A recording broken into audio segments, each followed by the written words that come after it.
Thank you, Jionghao, for this very nice, kind opening. And also thank you, I would like to thank you, Professor Nancy, for inviting me and Jimmy to visit Hong Kong. And I think we are spending lots of valuable time in HKU, and we have great discussion, including this morning we talked about whether we can use MOOC, Mac, right? AI systems in learning. So before I start digging into my content, I want to say there are two types of presentations in this world. One type is you give it for the first time. You're very nervous, you're not sure what to talk, right? The other type is you practice and talk so many times and you kind of get bored about talking that slides. So this is the first type.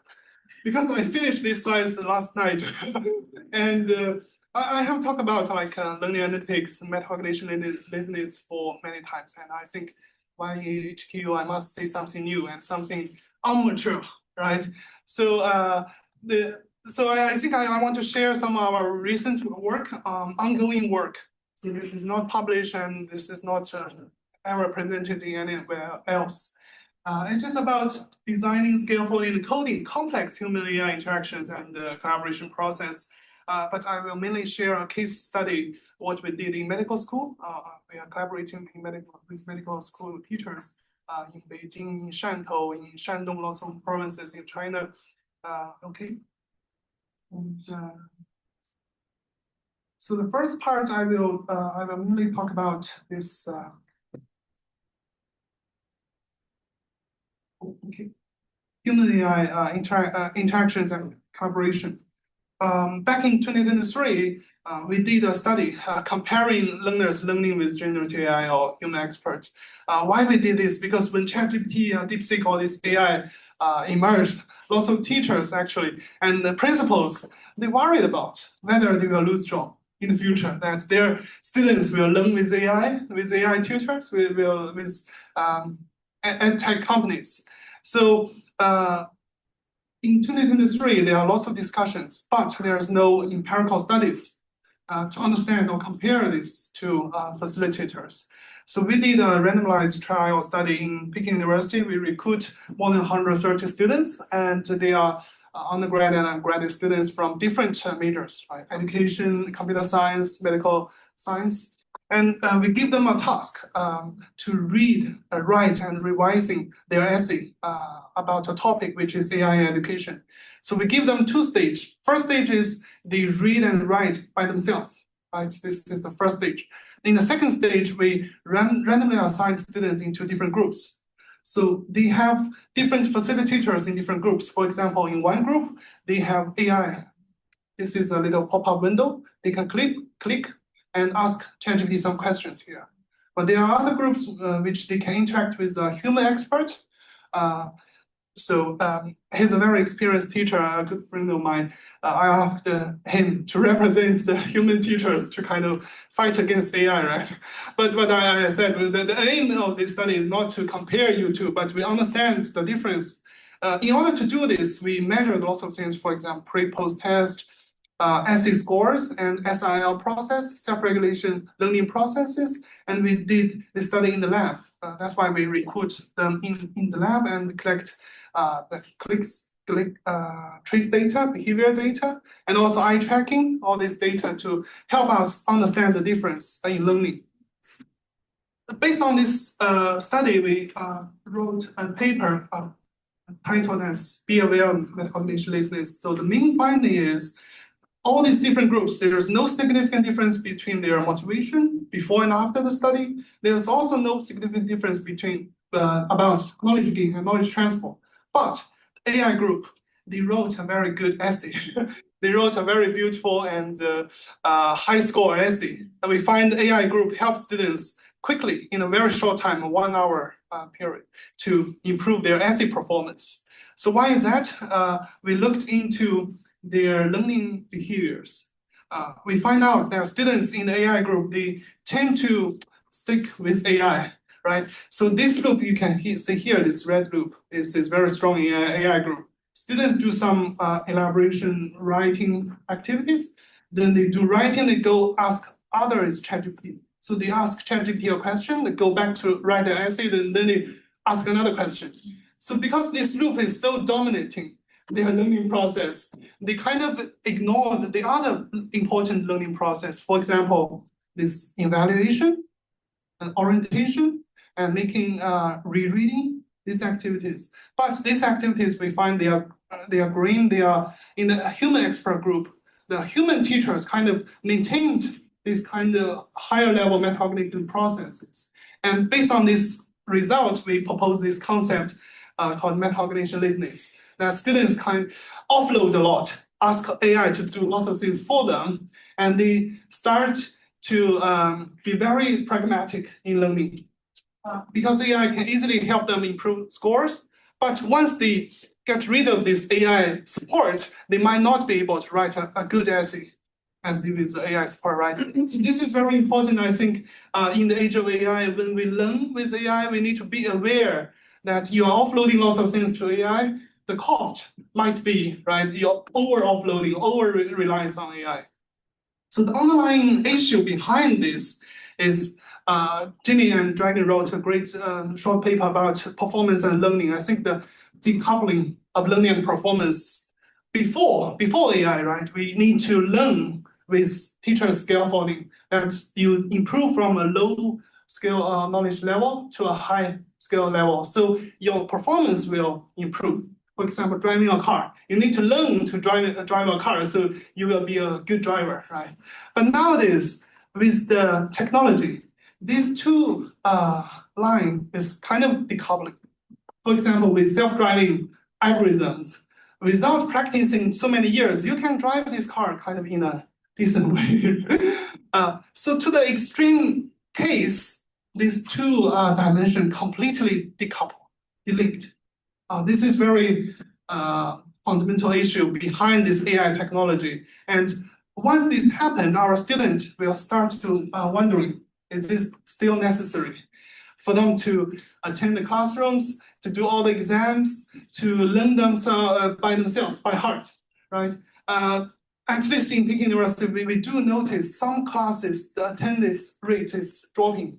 Many students start to learn with Bilibili. Do you know Bilibili? they find out, okay, there are so many teaching videos in Bilibili and I can learn this knowledge. And some students start to feel, okay, what the teacher told me, asked me to do, AI can do it. For example, coding or doing data analysis, right?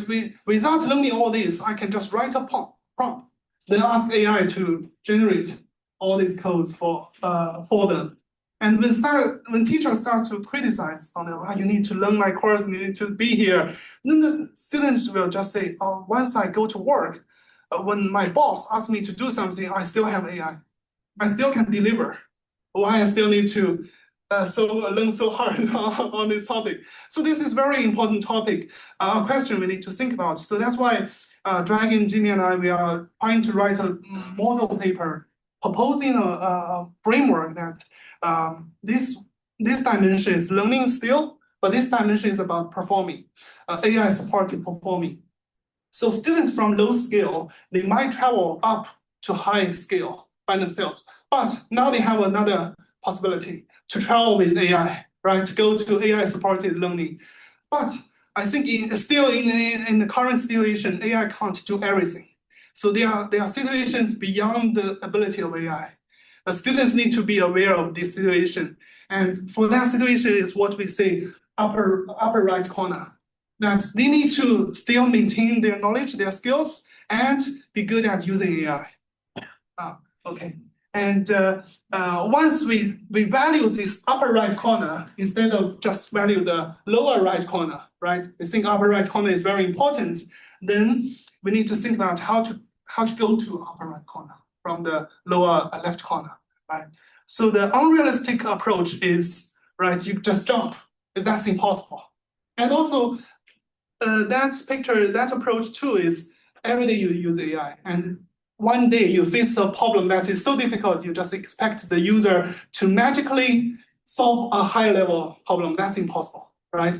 So if this two approach is impossible, then what's left to us in this figure is we must go to the up left corner. That is kind of a logistic assumption. So this kind of thinking tells us the value of the upper right corner, this human AI synergetic, and also the value of that's the unavoidable path that you must practice your own knowledge and skills without the support of AI. So this is very important. I read the news about a hospital in Singapore. They said in this hospital, we must have 1 hour no AI time. That they shut down AI for the whole hospital to make sure the employees, they kind of be aware of, oh, someday suddenly without AI, I still can do something. They're not kind of preventing them to use AI, but this awareness is very important, right? Okay, so if we think about this figure and on the upper right corner, so that's not every daily work. That's very complex, high-stake tasks. But in the daily work, you can use AI to do some simple, repetitive tasks, and AI can improve your performance. But there are situations, for example, when developing the COVID vaccine. This time, the researchers can do it in such a short time because of using AI, using AlphaFold, these technologies to help them predict the protein structure, and the researcher collaborate with AI to find out solutions, quickly develop it. So that's what we see for complex, high challenge, high stake tasks in the future. We need the upper right corner. Okay.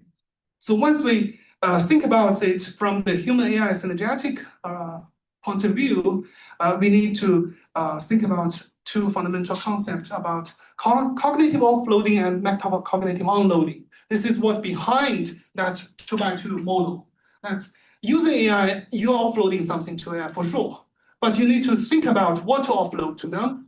Maybe some cognitive, like processing information, handling data, or generating some material. But you need to, as a user, to think about what to unload while you're offloading something. In my point of view, what to unload is metacognitive level, like planning, making sure you monitoring, evaluating the learning process, the working process, and the balance between AI support and scaffolding is very important. That's the kind of background of my talk today. So my talk today will focus on 3 keywords. One is design. Design is very important, and I think in HQ, in the School of Education, lots of professors, lots of researchers, PhD students are working on design, right? Site is a project around design, and I think it's very important. And scaffolding. Scaffolding in this context, specifically talking about how to facilitate learning, not performing. For learning, how teachers or the designers can design scaffolding to help students to achieve what they can't achieve, especially at the metacognitive level, and also coding, because we realize we have so much data and so many learning activities. Without analyzing this data, we can't properly scaffold and design the process. So this is the 3 key words for today. So the first part is design, right? Design the human AI interaction. So this is where I start to talk about this medical school collaboration. For medical students, there are lots of things to learn, right? Knowledge and everything. But there's one thing is critical for future doctors. That is clinical reasoning. What we mean by clinical reasoning is when you are in practice, there's a patient coming, the patient describe what is unwell and what is the test result, exam result, and you as a doctor, you need to have the skills and knowledge to tell the patient what is the issue, what is the disease behind that. And there are sometimes lots of hypotheses. You need to pick the right one from so many hypotheses, right? And in previous education, medical education, the practice was, for example, students learning from textbook. There are so many cases showing once you run into this kind of patient, these symptoms, then you need to think about what, right? This is textbook. But reading textbook is not gonna make our medical school students a good doctor in the future. So they need to demonstration from the teacher's practice. And in the past 20 years, there's an approach called standardized patient practice. That is the teacher pretend or play the role of a patient. This patient with a script, standardized script, right?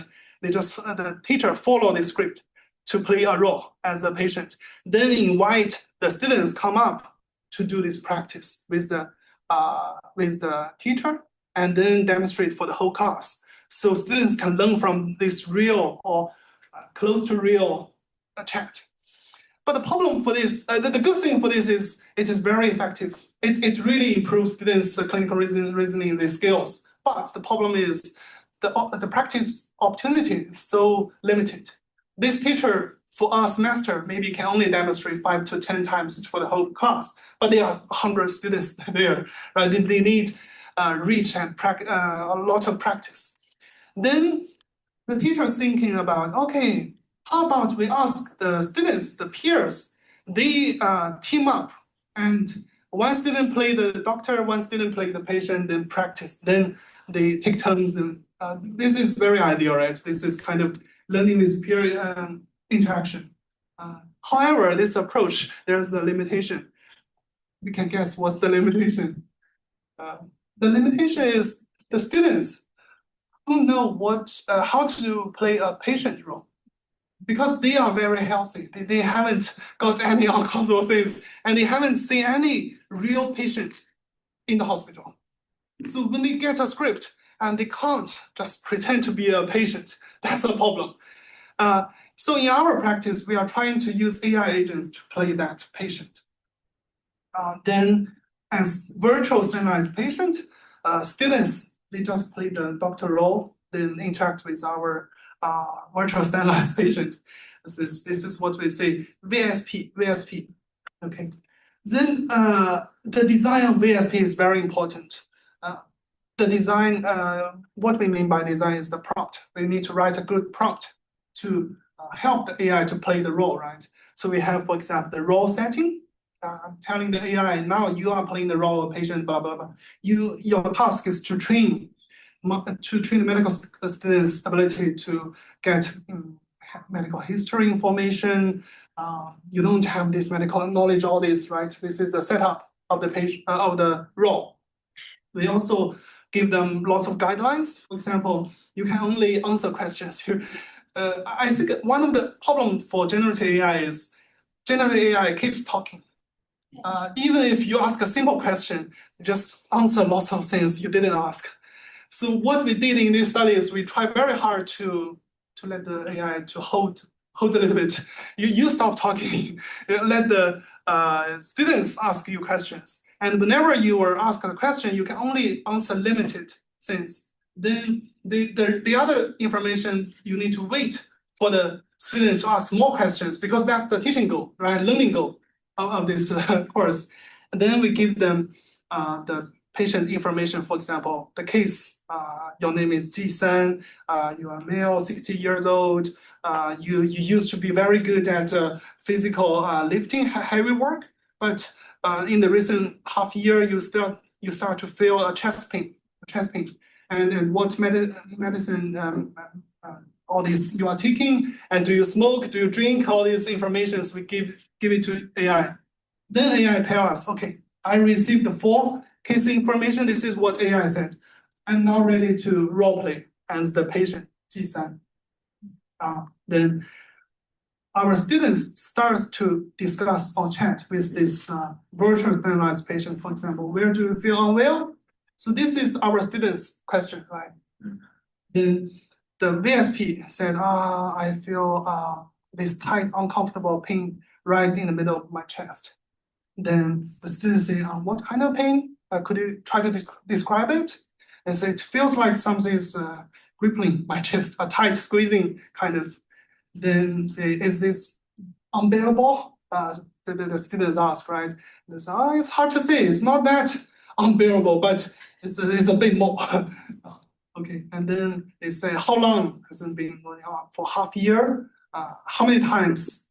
4 years? Then they say, do you smoke? As you can see, this kind of interaction is not what we're familiar with generative AI, right? Generative AI, you ask a question, there are lots of structured bullet points, everything. But now this AI starts to play a role. This role is designed by the teacher.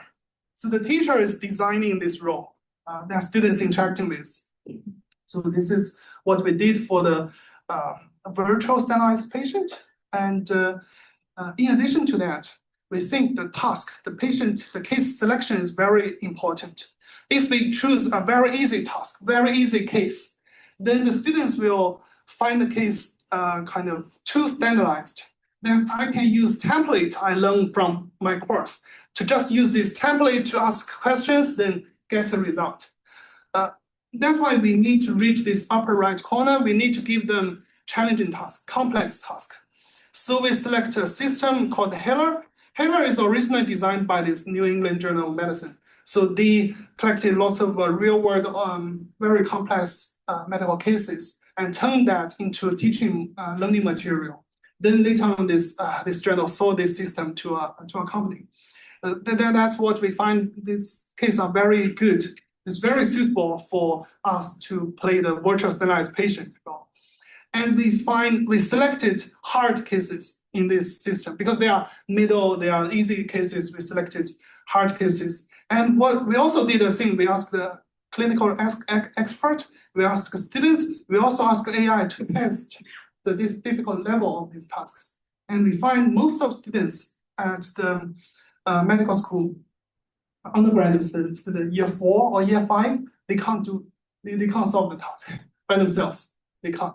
And we also asked lots of large language models. Till this summer, we did this test. They asked like DeepSeek, ChatGPT, Gemini, all this to play the doctor role, then try to solve this problem. And most AI can't. But for some cases, we do find AI are very good. Now students can't solve it, then ChatGPT can really get the truth behind this case, right? So we select these complex problems, complex cases, and then we make these cases into standardized patients, right? So we didn't ask the students to interact in OpenAI or just any random link. We have a platform.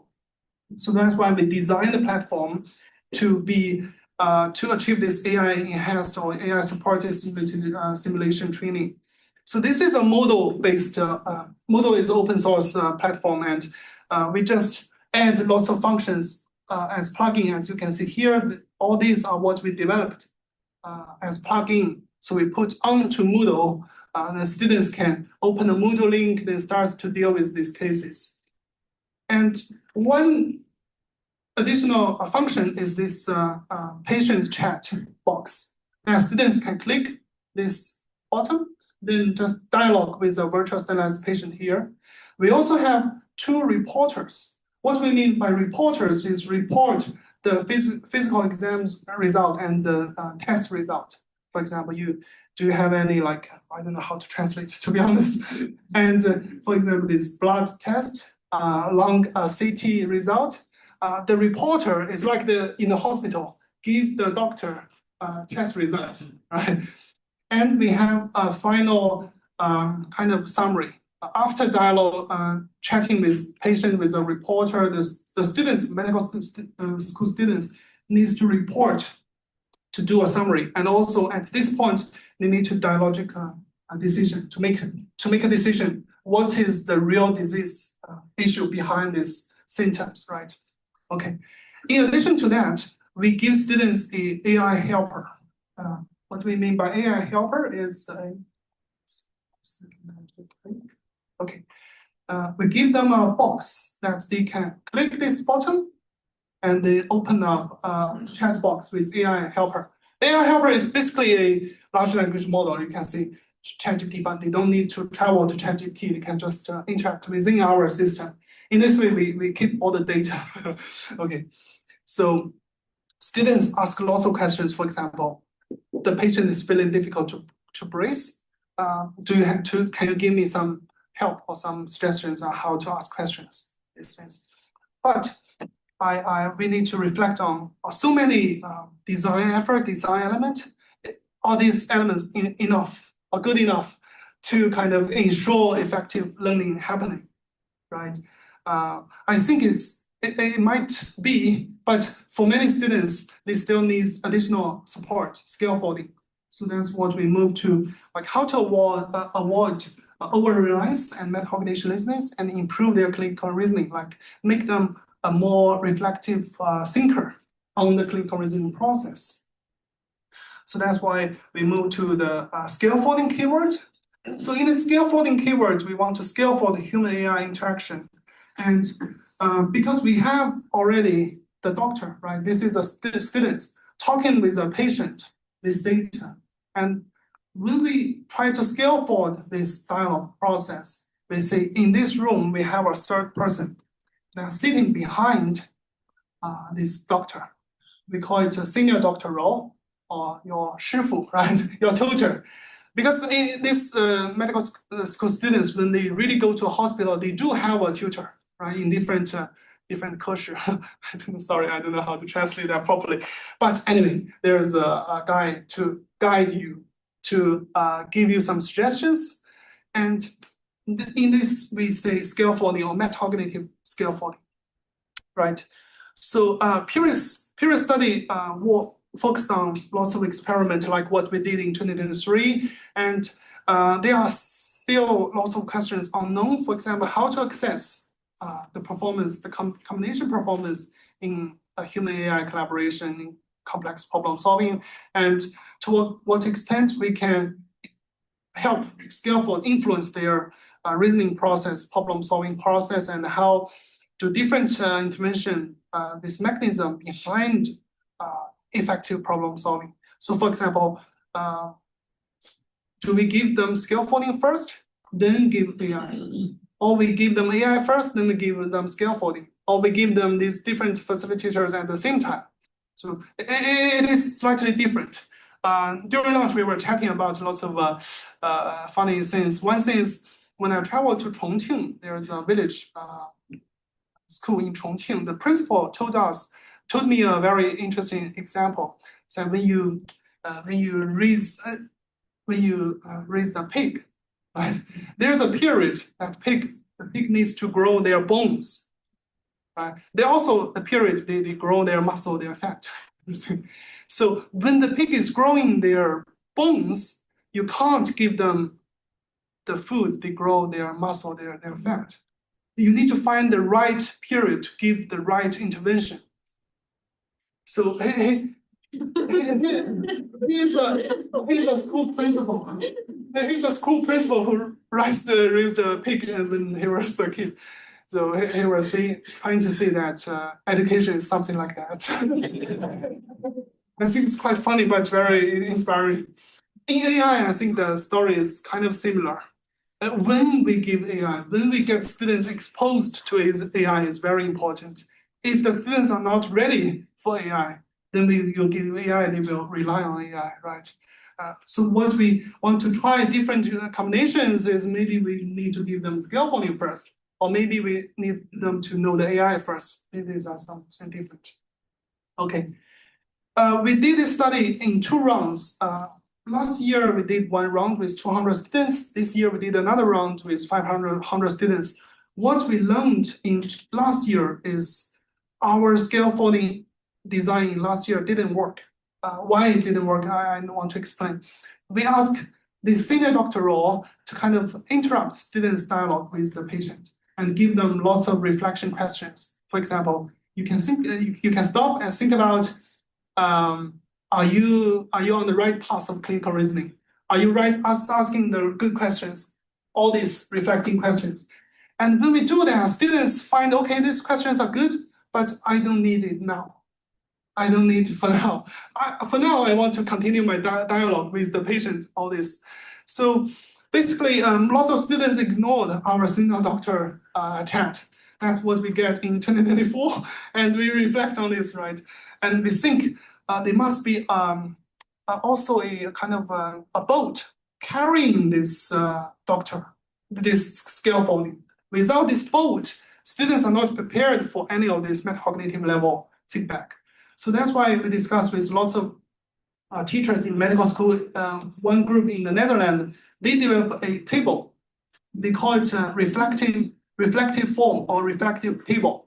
This table is a very effective, also a scaffolding that medical students, they print out this table when they chat with the patient, right? They fill in different things. For example, your hypothesized diagnosis is ABC.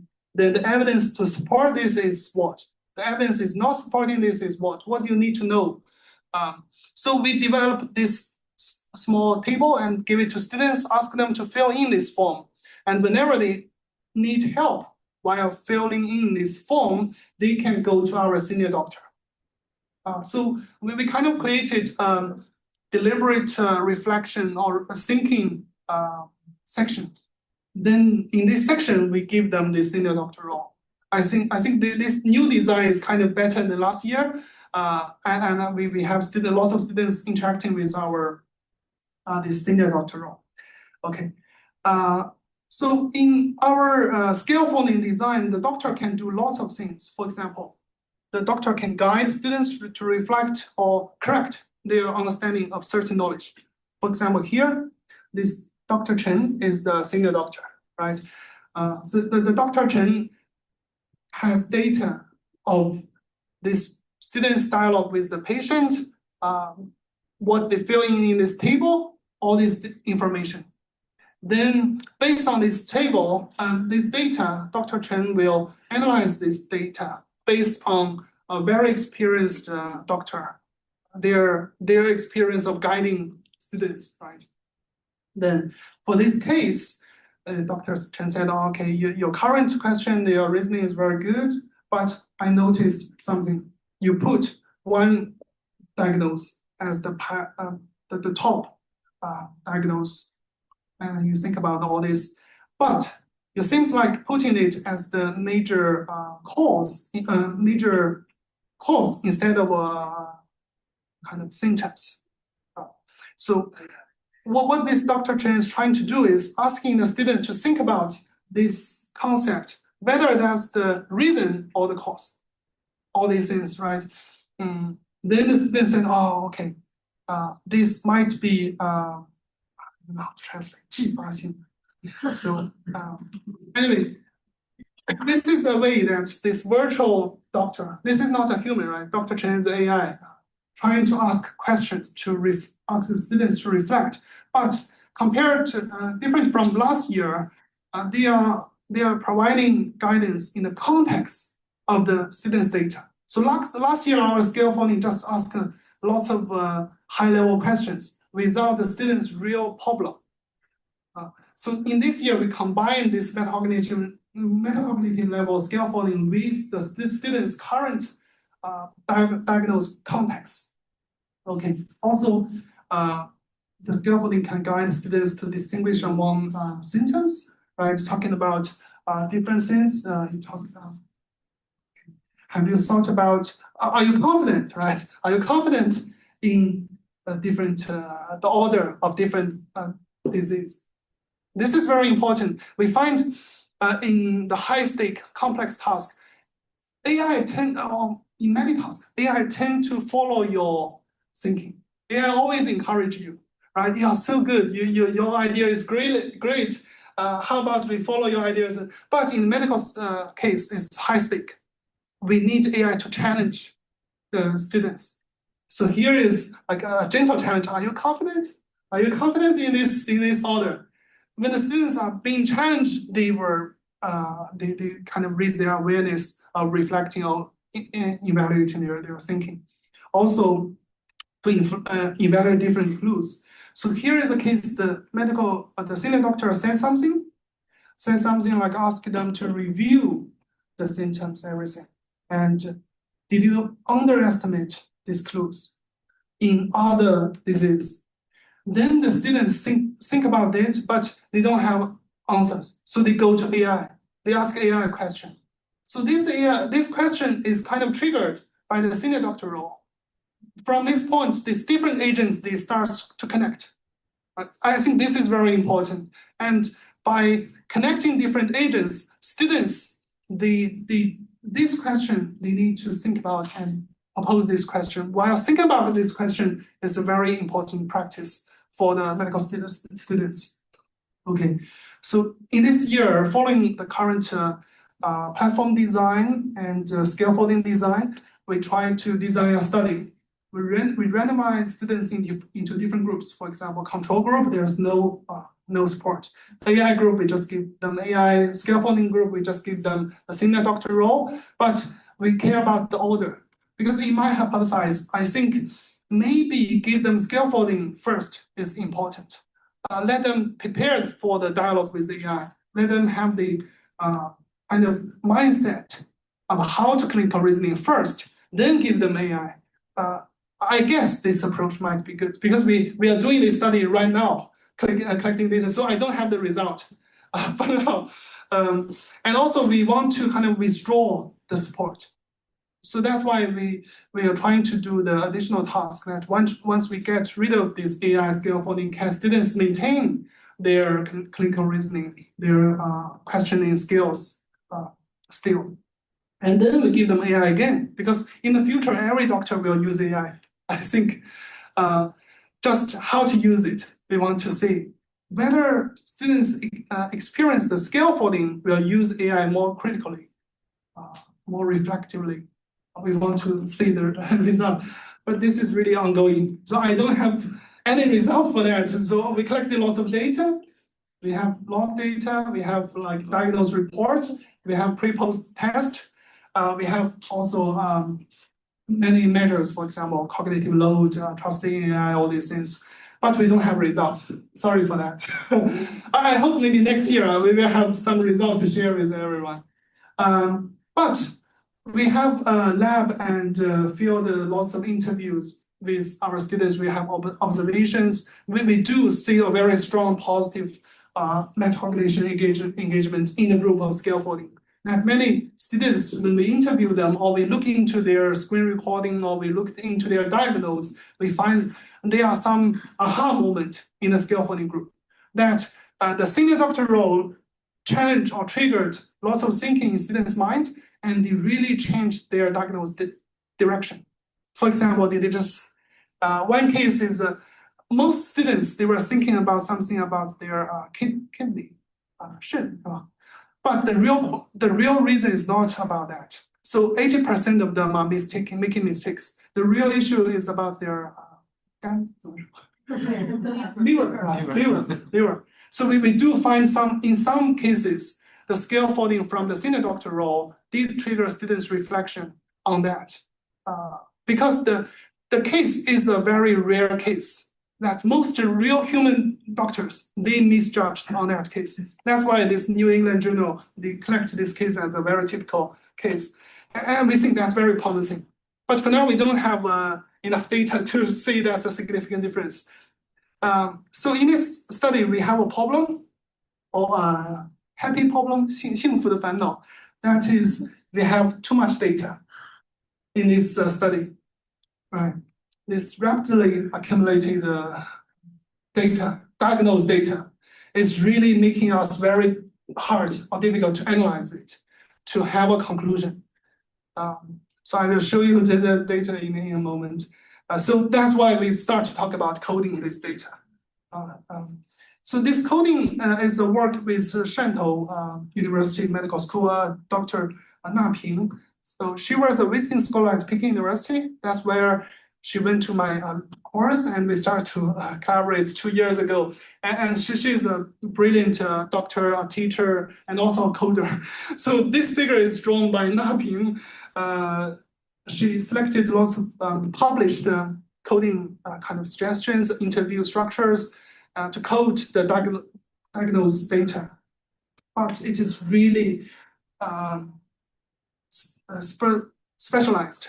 Only doctors, only her level can do that coding. If you give that data to me, I have no clue at all how to code it. And also it is very time-consuming and labor-intensive work. It is very, very hard work to code all this data. But I want to quickly show you the coding scheme. Like there are lots of codes she defined, like routine questions, specifying symptoms, a logical order, right? Different thinking codes. There are so many other codes. And Na Ping developed this coding scheme with definition, with examples, like fuzzy question. I think that's anything else. This is kind of fuzzy. There's no specific function of this. So there are so many other things like specifying symptoms, logic order. Is a questions with a logical order, right? you need to kind of combine lots of questions to give a code of this. So there are other things, summarizing, retelling, like good doctors sometimes summarize what the patient says and confirm with the doctor again. So this is very important, and mapping code this into this code as SRT. Okay, there are also other things. And mapping wrote lots of notes. For example, under certain cases, you might need to code with two codes, right? This same sentence, but you need to give different codes at the same time. Because it's very difficult to decide whether it is A or B. So sometimes we just code A and B, right? So in 2024, we have 200 students. We have 100K, 100-line dialogue data. And in this year, we have more. And we are accumulating this data every day. So it is impossible to do manual coding, like rely on Napin or her research assistant or the doctors. They manually coded this 100,000 dialogue data last year. So once she finished that, and we were thinking about, can AI help us? Can AI help us? So the ideal result is good, right? The AI can. But our finding is, at least for now, large language model can code certain things, but it's really struggle in coding certain code. We call it deductive coding. I will explain a little bit. It can do some of the codings very well, but some are not. So what they did well is what we say head or very frequent codes. That this code is happening lots of times in this data set. For example, we have thousands of this code, but in the data, especially in learning-related data, we have some codes that are very rare, right? But important. For example, metacognition theory or self-regulation, we have planning, orientation, evaluation. All these codes altogether maybe take 5% of the data of the time. But this critical 5% is what we're looking for, right? So that's why we find out large language model may be good at coding these high frequent codes, but the AI can't do this. We call it tail codes or rare codes, which are critical in our study. So that's why we start to do a study to compare different models. For example, before large language model, we have rule-based coders, right? Encoder and machine learning, like reinforcement learning. And like in 2022, 2021, there are also already lots of papers about transformers, but they are small transformers like BERT. I guess some of you heard that. But after that, we have ChatGPT, like large language models, transformers. So there are not yet a systematic comparison between different models, right? And we want to compare the small model, BERT, or large model, or different large model. What's the difference? So we ask the first question: how do different models perform? The other thing is we want to focus on this long tail data, which is rare but critical codes. We want to target on these codes and check whether AI can do that and how we can code it. So can we introduce a human in the loop coding process, still keep some of the human thinking in it? That's why we ask another question. So in this study, it is on the review log 26 paper, I hope. And we use the medical data set, and we also use another data set. So we systematically compared lots of models encoding this using the 2024 data. Because the 2024 data, we have Naping, the human coder, who codes the codes, right?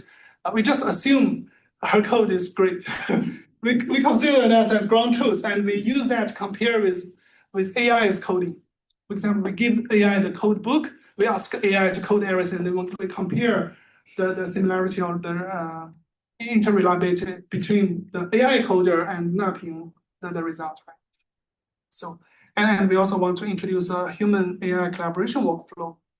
So the code book is what we already explained, different codes, and the description of these codes are typical long tail, 一个长尾的分布, a long tail. So there are some codes like RQ routine questions, SS, LO, they are highly frequent, but we really care about these infrequent codes. And we find out that many large language models, they really can't code properly. Even they are underperforming the BERT, like small language models. We find for many codes, BERT or revised BERT, they outperform the large language models. Like the techniques 3 years ago are better. So we can't use AI to do like what we mean by AI is large language model to do everything. We can't just think, okay, that's the most brilliant model. We just ask them to do everything. No, some small models, some not that advanced technology can do better. This is our finding. And we also looked into what the large language model miscoded, mislabeled. For example, this PQ. I really don't know how to translate, but this is a very important question targeting on certain reasoning process. This PQ is very rare, but important. And we find large language model always, like the human coder coded as PQ, but large language model coded into other codes, miscoded, mislabeled into other things. So why always miscode this PQ, which happen to be the very important code? We want to understand, and we did some calculation, for example, the similarity calculation between these codes, the original data. We find out that PQ semantically is very similar to other codes. 就是语义上，语义semantically is very close.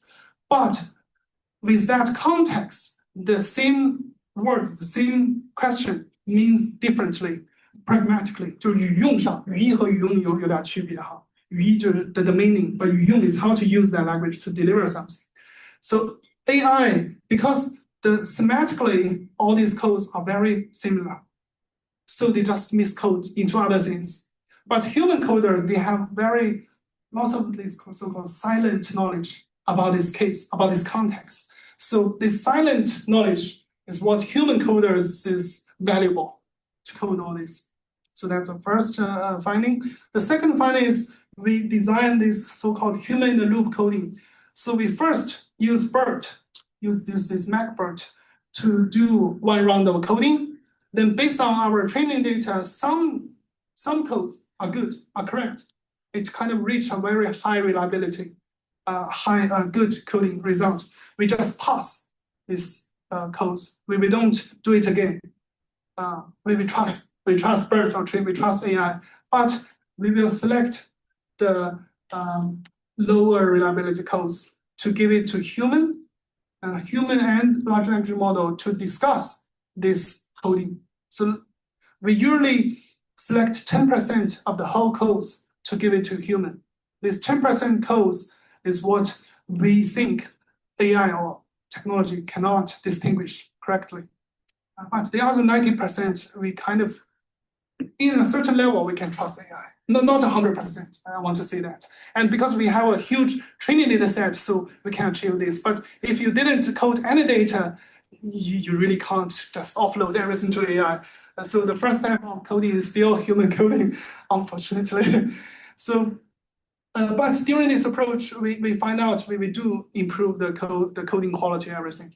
So this is also on the review paper, and we think large language model for short in deductive code.